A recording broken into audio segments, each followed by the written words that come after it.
Ladies and gentlemen, please notice that exits are conveniently located at the front and rear of this auditorium. When leaving the theater, we suggest that the exit at the front of the auditorium will allow you easier access to the parking areas. Thank you. Hi, I'm Mike Butler. And I'm Mike Field. And welcome to Forgotten Cinema Now Showing. Each episode, we highlight a brand new release. We'll discuss what we love about the movie or maybe don't love about it, but don't take our word for it. Go see the movie for yourself. Oh, yeah. Hey. What's going on? Nothing much. As you know, I'm a bit on the shorter side. My father thinks I'm the runt of the clan, as happens, and as usually happens, my brother had to defend my honor and stop me from being executed for being the runt because I just make the rest of the clan weak. My father kills my brother, and my brother sends me on this quest to kill the most powerful creature known to my clan or anyone else, and I meet a legless robot, befriend her, and a happy monkey lady, and together we go on this epic quest on this razor blade grass having penis worm living weird deadly island planet. That sounds about also right. That I can get my honor back. Yeah, Badlands. That's right. Mike and I took to the theater yesterday, and we saw Predator Badlands at our local IMAX. So we went to our local IMAX theater last night. We saw Predator Badlands with about 12 people, probably. I'm not really sure. Not a lot of people for Monday night. Well, we went to an earlier show. We didn't go to the Prime show. Yeah. So if you kind of listen to the main show and this is like your first now showing, we do things a little different. We just pretty much discuss the film. We don't really go into too detail about the facts or anything like that. So, we can start wherever we want right now. I guess what I would like to know, or what I would like to start off with, is expectations. Like, what were you expecting of this film from the trailers? And probably you read more than I do, because I try not to read too much before. And I know you, because you always come to me with, hey, did you see this? Hey, did you hear this? So what was your expectation as we walked into the theater yesterday? I didn't really have much of an expectation. I was glad to see another Predator film. And I don't know, this one just seemed so different that it was tough to have expectations. I'm a big Predator fan. I'm a bigger fan. I think we talked in our Alien vs. Predator episode. Go check that out in our lead-up series for our Alien. That I'm a very big Predator fan, but mostly the original film. And Predator 2, I did not grow up with because my parents hated it. So I didn't ever own it. So I would just catch it on TV whenever I could. And then obviously, as we did, I think we did it for the Pint Predators, the movie with Adrian Brody. I'm not a big fan of that movie. I don't think it's very good. I do like The Predator, the Shane Black directed and written movie. I think that I like that up until the end. I think it falters in the very last fight scene. But yeah, then I wasn't excited for Prey, and then everyone was talking about how good Prey was, and I finally watched Prey, and I thought Prey was fantastic. And I think you and I have discussed it off air that it's a shame that wasn't put in theaters, because it really deserved to be in theaters. But this is 21, yeah, definitely something where they could have put it in theaters. But it was all streaming, but it was great. But this is still so different. The Predator's a good guy. He's the main character. They're talking. He looks different. I didn't know what to expect. I was excited that they pepper in some Weyland-Yutani in there. That much I knew. But I didn't know much about this either going in. I think that Dan Trachtenberg, the director, kept it very close to the vest in terms of what would and wouldn't be in there. He did say, I want to temper expectations. Weyland-Yutani's in it, but there is no alien. He's like, don't think there's aliens in this. There is not. Do not go into it and then come back at me online with hatred. So that's all I knew about it. So I don't know what yours were, but mine were tempered. I was excited to watch it, but I had no idea what we were going to get. So I kind of went into it kind of 50-50. Mm-hmm. I think I didn't have expectations, because I don't know. I just didn't really think about it. I was just like, oh, we're going to see Predator Badlands. Okay. I think if I have a comp for this movie, just in terms of in the Predators world, it would be Predators, because they're on a different planet. It's not, Earth. It's not Yeah, I mean, it's not Earth. It's it's Right, strictly yeah. just they're on this planet. So I was like, and so that was the only kind of comp I had. So I thought, and I know we've talked about this. I don't mind Predators. I actually, it's got a lot of good action. I think these movies the Predator films are very similar to Godzilla films for me, where I just want to see the action and what's going on and all that stuff. I don't really care about, like a lot of with the Alien franchise, obviously you meet the crew and you always have that one heroine and you cut, some of them have that personal journey, and none of the other Predator films really have any of that. Obviously the first one's fantastic just because it's just an 80s Arnold film. And we talked about Arnold's aura as a celebrity in our Running Man lead up, which is out now. So, and the second one's a complete departure from it because it takes place within the urban environment. So it's saying a couple things there. But to this film, my comp again was Predators. My expectation wasn't low. I wasn't like expecting a bad film. I was just, when the movie started, I was like, all right, let's go. And I was just like, what are we going to get? So I probably pretty much similar to you.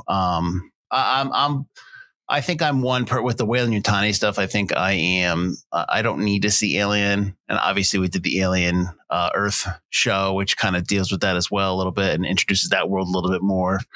I'm okay not having xenomorphs in the movie if Weyland-Yutani's in the movie. That's okay for me. So it's good to see that because I didn't even know they were in it. And when they came on screen, I pointed at it. I was like, hey, and then, we moved on from that. All right. So we both came in with not down expectations, but just kind of like, let's see what this is, which is a cool way to go into a movie because you want to be, you want to be amazed. You want to be, into it. So I know how we both felt. So I know we both like the movie. So specifically, what works for you in this film? And just go wherever you want to go. So oddly enough, the thing that works the most for this film is I think also the thing that makes it, I don't know, kind of like as much as I like it, it's somewhat forgettable. And it's the same thing that makes me like it, that makes me think it's kind of forgettable. And that's that I watched a video game. I watched and I know you're not going to understand this comp, but I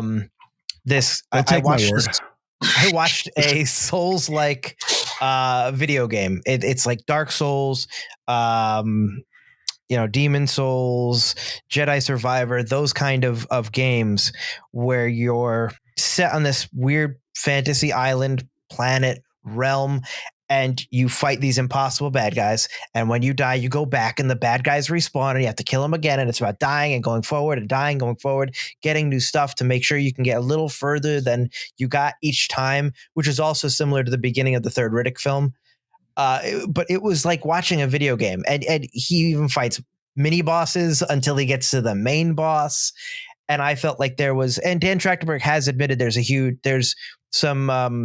anime influences, video game influences. And I think that those are pretty much straight up. But you just see a lot of these like Hideo Kojima and like Souls-like video game comparisons. Like this is a guy that plays a lot of games and he's trying to put that into movies. And I think that works for a modern audience.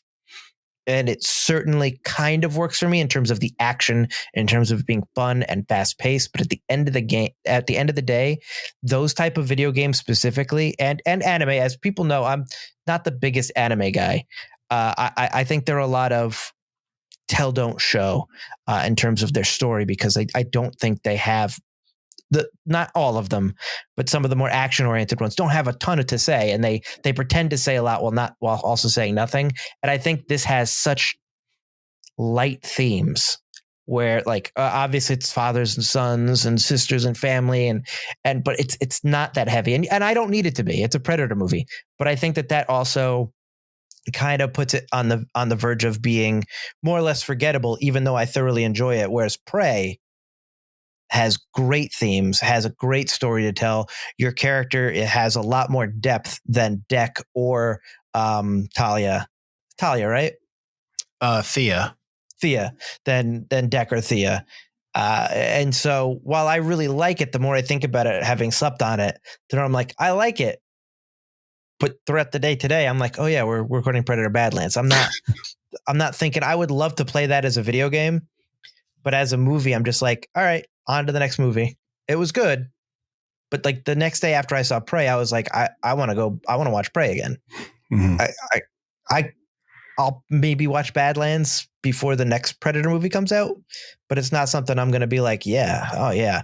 Like if the next Predator movie doesn't have Deck or Thea, I'm cool with it.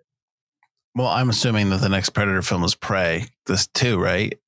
That's the only one I know of. But regardless of that, so what works for you is that the first watch was fun, but on the flip side of that, you don't think a second watch would be fun. You think you would be tired of it. I think a second watch would be just as fun as the first watch. But again, I would like, you talk about it all the time about certain movies being candy or fast food. Sure. Like I opened up this Twix bar and I ate it, and 5 minutes later, I'm hungry again. Yeah. I just, it was fun while it lasted, but it's not lingering in me to be like, yeah. I gotta watch another one, which is, I guess, similar to when we watched the last King Kong vs. Godzilla. I really liked it. And I would love to watch that scene where King Kong beats up all the other monkeys with the baby monkey. I thought that was hilarious. Yeah. But overall, I think that was the most forgettable Kong movie and Godzilla movie because that's all it was just candy wrapper moments. Well, and there were no like bigger moments. Also, one of Godzilla's biggest villains is Mechagodzilla, and he's in it for 10 minutes. He's not even, like I'm not even talking that one. I'm talking about the one with the evil monkey and the ice monster. Right. Yeah. No. Yeah, Sorry, so you don't even remember it. No, I do now, but I forgot. That's all the way down. That's on the under. That's what Dan Stevens, right? He's in that one. Dan Stevens a good, he's the fun human. We did the now character, showing for that when we were I still don't. I see. That's what happens because I always don't like how Mechagodzilla in the last one before that is barely in the movie, and it's like no, they did him dirty real bad. Yeah. Anyways, I would watch this again, but I would just have it on. It's like regardless of that's not really Did you not feel it was like the candy wrapper kind of a thing? Yeah, it was fun. I get what you're saying in terms of I think the video game, the reference is a good one because I keep thinking of the razor blade grass. Like that to me it feels that like that's pulled from a game. And you're playing the game and you're like, oh, this is cool. I got to make sure that, but like in a movie, you're just like, why? And we kind of talked about it. Like, why would there be razor blades? Like, what purpose is that? To protect the stalk? To protect, that we were kind of talking through it, and it made sense when we were talking through it. But with the Richard Attenborough, the science of the bone bison. Yeah, the slugs that when you touch, they explode like a bomb. And I'm like, they make no sense. And I was like, why is that a creature? Like, what creature in the world is like, my defense mechanism is if something gets near me, I blow up and die. Like that's it. I don't it just explain. I just needed to explain, but who's going to, I mean, they're making stuff up, but like, that would be cool in the game too. And all that stuff. And so I get that. What you're saying, I'd have to watch it again to see if it really holds up. The father-son stuff, we talked about this a little bit afterwards, and we were kind of comparing the Predator as a species to the Klingons in Star Trek. So let's talk about that a little bit, because I think one of the things that we said was, how do you have a society that is solely based on clans and predators who are always never the prey, and they're warriors and they kill the weak, they cull the weak, but yet you never see, like you talked about, scientist predators. You never see predators that are intellectuals. All you see is the warrior clans. But like, somebody designs these ships, somebody designs this weaponry. So talk a little bit about, I guess, the comparisons we were making with the Klingon race from Star Trek universe and the Predators, and just kind of like what I just talked about, like your thoughts about and now, before I ask you this, they call them the Yautja. Is that new? Is that new to the? Okay, where was that from? I think that started probably around the second movie. I think they called them that in the second movie. If not, they do in the books and the comic books, like during that time and right after. Yeah. Okay. All right. So talk a little bit about Klingons, all that fun stuff. So yeah, you kind of said it. Klingons are an honor-based society that deals with just war. For anybody who doesn't watch Star Trek or is not nerdy enough to know enough about Star Trek, like Worf is a Klingon. All the brown aliens with the goopy foreheads are Klingons. Our audience knows who Klingons are. I figured. And they're honor-based, war-based. All they do is conquer. But it's always kind of like you don't have honor if you're not a warrior. If you don't fight, you got to get put down. You kill well, not always, but you can kill the captain, take command, and then raise to the ranks. And it just doesn't make a lot of sense. And they go into it in Star Trek: The Next Generation a little bit when you get a little deeper into their society. They have laws. They have some people that don't fight. But it's still really hard to believe that this society becomes so advanced and was advanced before humans. And Predator is the same thing, but I think to an upper level. They're on a dead planet. They seem to have very sparse clans, yet they have sublight drive that even humanity, and this takes place, I talked about it to you off air, this movie apparently takes place a while after Alien Resurrection, so that it didn't interfere with any of the alien stuff they had planned. But the Predators have had this kind of technology for a long time. And who's making it? If the runts get killed, if no one's allowed to be happy, if no one's allowed to really think for themselves other than you have to fight, you have to get heads, you have to get trophies, who's making this technology? Who is creating all this? Unless the Yautja are kind of a society that protects a bigger alien species that gives them this technology and allows them to be violent but somewhat intelligent. But this is me, and you hate this when we do it on the show. This is me assuming, because right now I don't understand. You let them talk. We let them kind of have a Deck, who's our alien or it's our Predator main character for the first time. He's very much like a Klingon. He's very Worf-like. Oh, I don't want family. Oh, I do want family. I do have this kindness in me. I do understand that if I get along with nature, it'll help me. Having allies makes you stronger than not. But so he's learning that as a super advanced species. It doesn't jive. And I get that it's an action movie, and I can, while I'm watching it, put that thought aside. But then when we leave the movie, I think it's just like, I don't understand how they have to and I thought the same thing after I watched the animated movie. How are they so advanced? Who's making this stuff? Where's the Professor Frank Predator going, Glaive and I made the new alien? Where is that character? I need to see that. And I hope maybe in the next one they explain that a little bit more, because I think Dan Trachtenberg probably has something in his head about how the society works, more than what he just wrote down. So I would be interested to pick his brain about how he thinks Predators have gotten to this point. Yeah, this is, like you mentioned, this is the first film that the Predator is the protagonist. Yes, in The Predator, you're right. The Predator, you had the good one. You had the one that was not the genetically modified one. He was going after the genetically modified one, right? Yeah. Was that? Yeah. But in Predators, you also had them save a predator, and he helped them with the one that was trying to track them down, right? Because that was that too. Remember, they go into the camp and they save one of the predators. And Yeah. But he immediately gets killed, right? so you never have a protagonist, which you have now.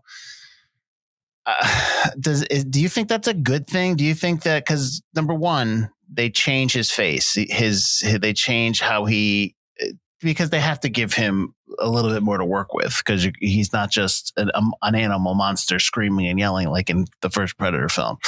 Right. So they change his face. It changes who he is, and he's got a little bit of a personality now. Do you like this perspective change? Do you like that we're doing this?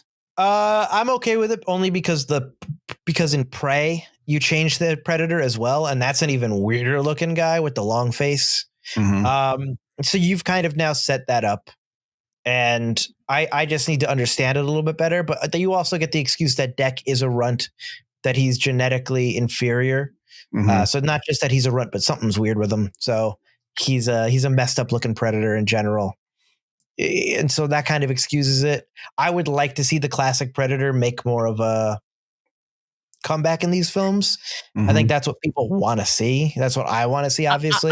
I don't know if I want to see an entire film where we have predators fighting predators and there's no humans. And we don't have any humans here. We have a synth, but I don't know if I want to see an entire movie where it's just predators talking to each other. I don't know if I can handle that. No, that would be rough. But I'm just talking about like I just want classic Predator make an appearance. I like I said, I don't need Deck to come back. I think there's also the idea of making Deck kind of like a heroic character, so make him a handsomer Predator kind of a thing. I think I've always thought, and I don't know if I brought this up, that in sci-fi has the cliche, I guess, or has the habit, has the pattern. The evil looking monsters are always the evil monsters.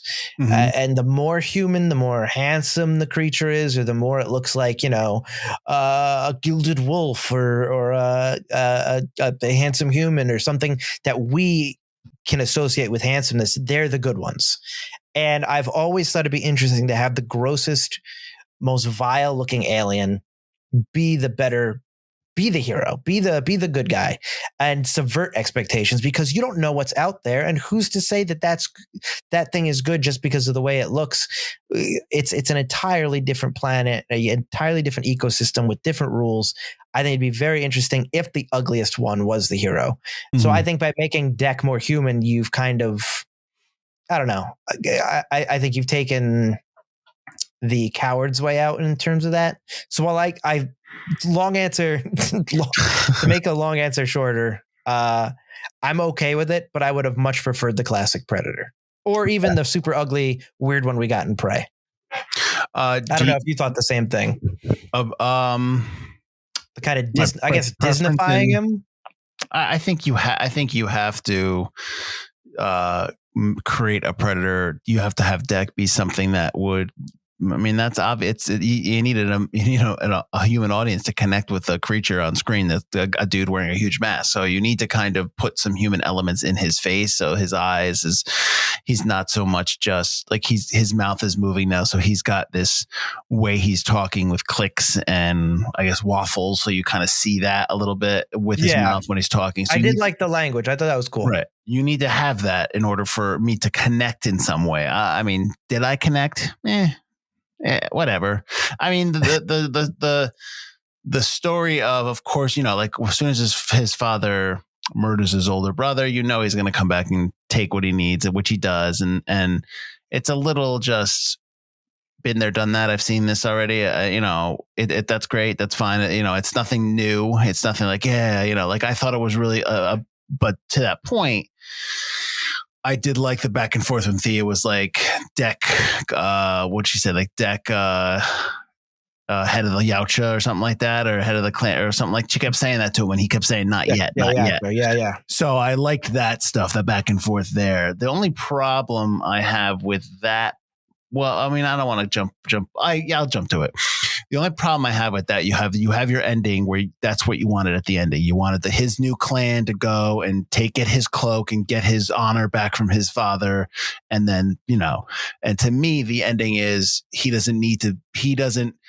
there's no value for him now on this planet because he doesn't need to prove himself to anybody, his brothers or anyone else. So he leaves and goes back to Ghana or wherever they go. They go off and do their adventures. Like that's the ending, I think, is better. I don't like the whole thing where the other ship comes and he's like, it's mother. It's like, I don't need that because I don't want that. You just took away the ending that I wanted. That was good. Cause he has to find that his clan, he's working with them. If you're going to do a sequel, just have mother come in the sequel and have her go after him. That's fine.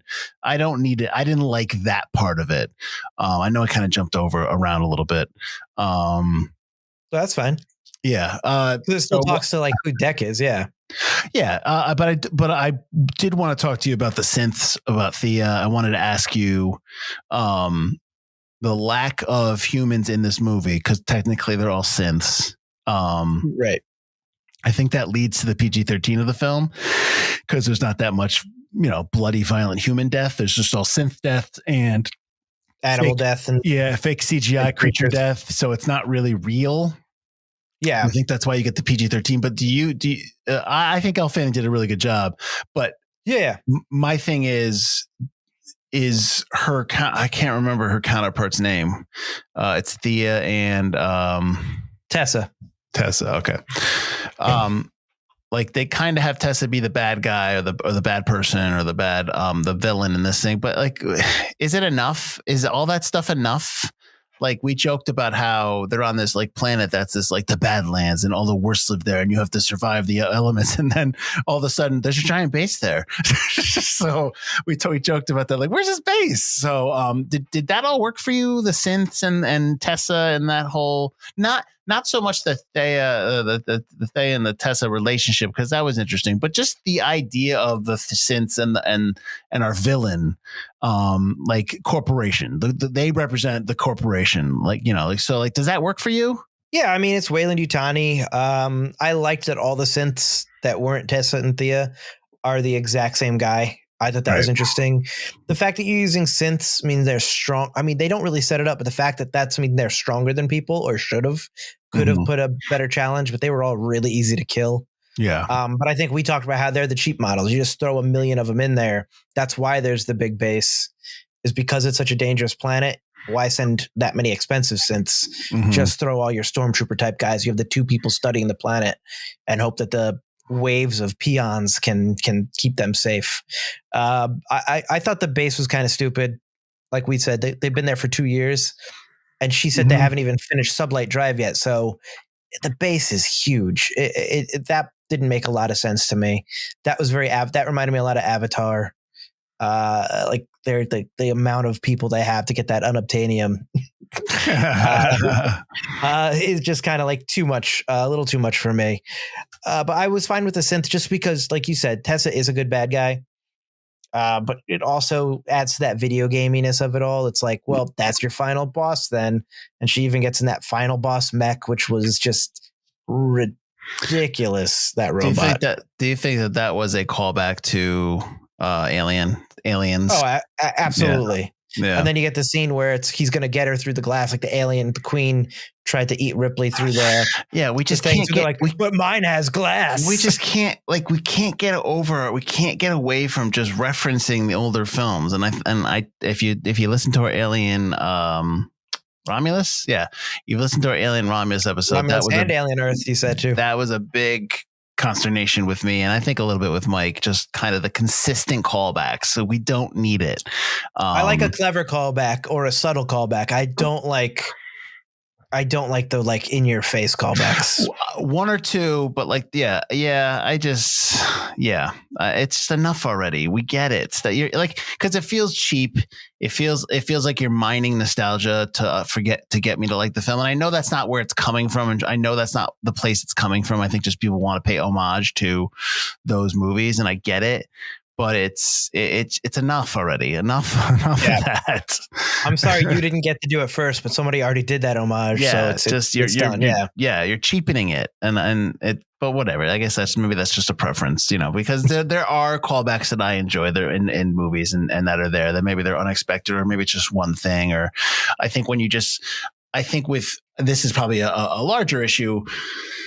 With all these IPs that are coming back and they're rehashing and rebooting and just consistent, you're just always going to get these now and it's just so many of them. You know what I mean? That it's just hard. It's hard not to get it. So I guess it is what it is. It's a byproduct of this of this type of filmmaking. These times that we're doing, these stories that we're telling.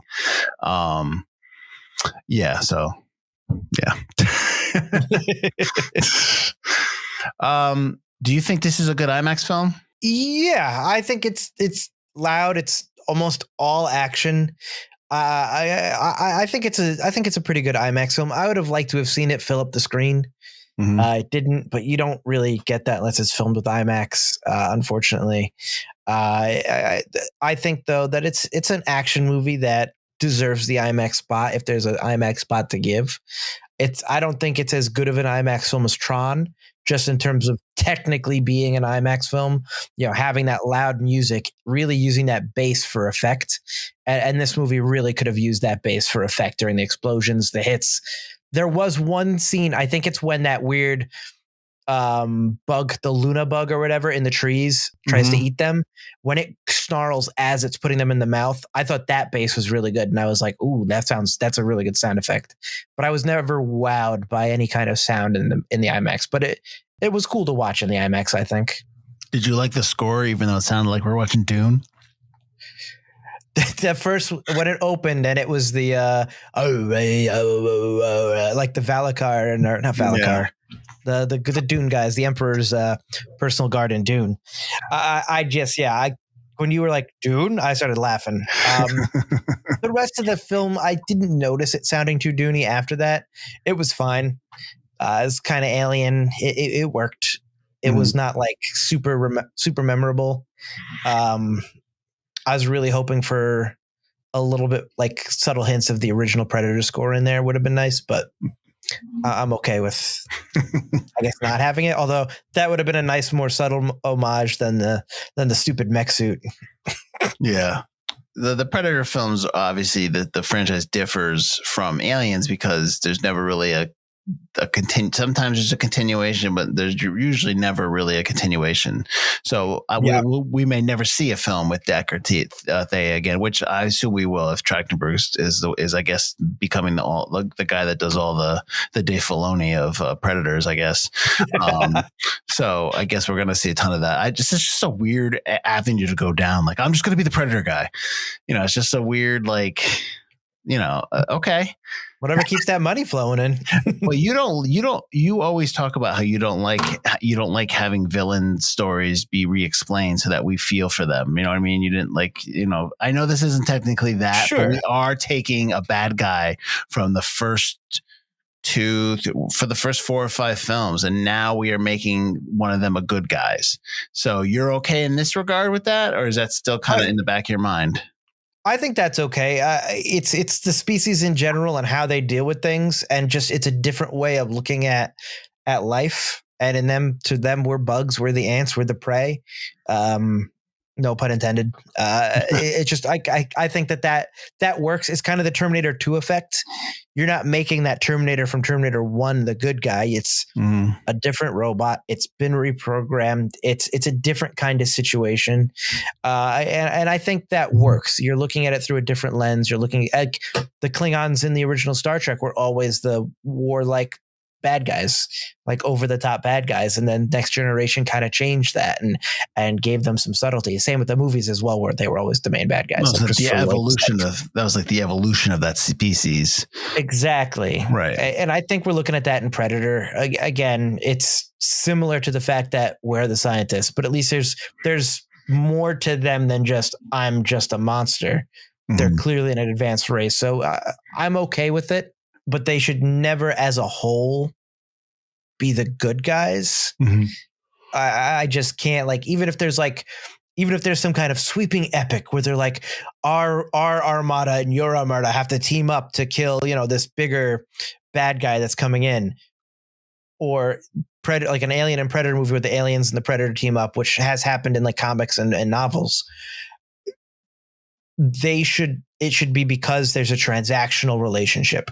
It's not we're the good guys and we want to help you because it's the honorable thing. It's we're gonna die, so yeah, let's help you. It's similar with Deck and Thea. Yes, they formed a friendship, those two individuals, but it was very much a transactional relationship up until the very end. Like even during his first fight with the Callus, when she goes, Deck, come get me, and he's like, save yourself, tool. Yeah, I liked that. I liked that his character didn't all of a sudden have a change of heart just because she shot the Callus. And I think it should stay that way. Any kind of relationship should be between individuals. Otherwise, you do risk going that, Wicked, Mufasa, Cruella de Vil type, stupid, make the bad guy the hero kind of a thing. Maybe we'll get a Predator musical at some point. I'm okay with the musical. Yeah. So if someone says, hey, you saw Predator Badlands, what'd you think? Or what are you telling them? Are you telling them to go see it? Or are you saying, the thing I told Elise was, a few years ago, I would have been like, it's totally a guy's film. I liked watching it, but it's a boys type film. And that's to say, like, it's just mindless action for action's sake. It doesn't have a deep story. It's a video game. It's something you take your 12-year-old kid to and you leave like your daughter and your wife at home and they go do their own thing and you watch Predator and you're just like, yeah. It's George Lucas's rule of when he had a son to finally, because he had his daughters when he filmed the original trilogy. He has his behind the scene thing for the prequel. It's like, it's nice to have a son because sometimes you just need to explain to them that sometimes things just need to blow up. And that's Predator Badlands in a nutshell. Like I told Elise, I was like, I think you would love Prey. I think Prey has a lot going for it. I think Predator Badlands has one thing going for it and it works and I like it. But I would recommend Prey over this one. But in theaters right now, it's an action movie. If you got to see between this and Running Man, wait a week, see how the reviews for Running Man come out and then temper it. If you're a giant Predator super fan, I guess there's enough in there for you, but you're going to be disappointed by the fact that he doesn't really look like the Predator. He loses a lot of his super powerful Predator tools at the beginning and doesn't have others. Like he doesn't have his cloak yet. So it's tough. I would say absolutely when it comes out on streaming, watch it. But I would say right now, hold off between Running Man and Predator and wait to see which one you think. If you're not a Predator super fan, see which one is going to be the biggest bang for your buck. I'm surprised at this. Not just surprised that there's two action films coming out, you know, with the state of movies as they are, as they say, and how there's not a lot of people going, that you're just putting two action films back to back now. I mean, I guess you're putting them against each other, but you think that you'd want to spread that stuff out. I mean, I know that we've got stuff coming in November, December. They're all afraid of Wicked. Yeah. Which please don't be, because the people that are going to Wicked are not going to Predator Badlands. I mean, I would, but you know, I think Predator Badlands just, to answer your question, I think it falls in the same category as somebody who'd go see Predator with Schwarzenegger, the first one. It's that type of film. It's that type of just, you know, you said that violent. The problem, the thing though, is that, you know, it's humans in Predator. It's synths in this one. You have just Elle Fanning as the name on the other side, right? Who she's playing two characters, and you have all those other dudes. Yeah. And Predator, you have a bunch of guys in there that you're all like, yeah, like, you know, I tell somebody, hey, you ever seen Predator? And they can probably tell me the scene when Ventura blows away all the trees. I ain't got time to bleed. The guy, Bill Duke shaving his face with the blade. Schwarzenegger just screaming, all covered in mud, like stuff like it's like, you know, the handshake. Like there are tons of iconic moments in that movie that are that like in this film. I think it's not. There's none of that. It's just it's got that action. I think it's a good action film to go to. I mean, because there hasn't been a lot lately, so I would go to it. Yeah. I would recommend it. I told somebody at work today that I thought it's worth it. It's worth a watch. It's fun. But to your point, is it fun on the second watch? I don't know. I mean, I would have to see it again to see if I could really like get into it. Because when we've had that, we've talked about it on the show before. Like, I watched Man of Steel the first time. I was like, okay with it. And then I watched it again and again and again because it was just on. I was like, yeah, I kind of really like Man of Steel. So is this the type of film that would grow on me? I don't know. Cause I like I'll give you an example of it the other way. And this is, it's not a negative. I like Godzilla -1. I do. I had it on the other day just to watch it. And I was like, can we get to Godzilla? Like, it was just like, listen, I like this movie. I do, but like, it's not a movie I can just pop in and, you know, the opening scene's great. And then we get 30 minutes of, you know, the kamikaze pilot crying because he's a worthless person.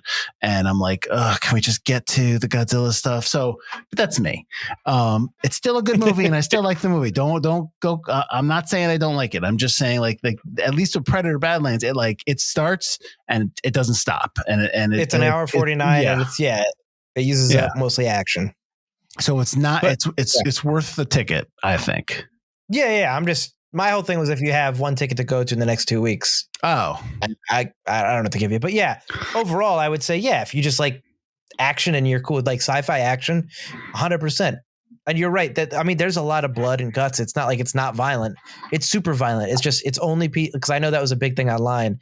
The only reason it's PG-13 is that blood isn't human blood. Yeah. And there is a lot of it. There's a lot of stuff going on. There's a lot of limbs and synth limbs everywhere and stuff like that. Yeah, no, there's tons of that stuff, and they don't really show a lot. They kind of show some of it, but yeah, it's just not.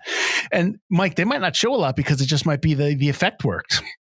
Yeah, I know in an interview, Dan Trachtenberg was surprised it didn't get a rated R. He's like, we wrote it and filmed it to be rated R, but well, there you go. Yeah. All right. So awesome. So that's kind of our now showing episode. Mike, why don't you let them know where they can find us and where they can find other stuff? And then, yeah, that's all I got. You can find us at ForgottenCinemaPodcast.com or wherever you get your podcasts. You're watching us, listening to us right now. Go ahead and drop a like, a rating, subscribe. Let us know what's your favorite Predator movie. There's like 7 of them now. So which one is your favorite? Let us know if we're completely off base with the Predator. Do you find Deck a hunky slice of alien cheese, or would you rather have the old school Predator be the hero? And you don't need that kind of new Disney-fied 8. You don't need that new Disney-fied Predator. I think you might be right. Predator. So Predator 2. The Predators. No, Predators. The Predator. Predator. AVPR. Prey. Yeah. And now Badlands. And then Badlands. Oh, and the animated ones. And the animated one. I only saw the one animated one on Hulu. Yeah, that's it. Okay, that's 9. 9. If you count that, it's 9. That's a lot. So let us know in the comment what's your favorite one and which Predator you prefer in terms of looks. And if you like Forgotten Cinema, we just talked about The Running Man. We have a Running Man lead up. Go check that out. We have done Alien vs. Predator and Alien vs. Predator Requiem. So if you want to hear our opinions on that, go check those out. Our Requiem one is not nice to that movie. That movie is not good. AVP were a little bit, whatever AVP I could see of it, more soft on because they didn't turn the lights on when they're shooting the scenes. So let us check that out. We just talked about The Running Man. Like I said, check out that Running Man lead up. Check out the Running Man episode we have coming out next week for you, or whenever it might be out when you're watching this. Who knows?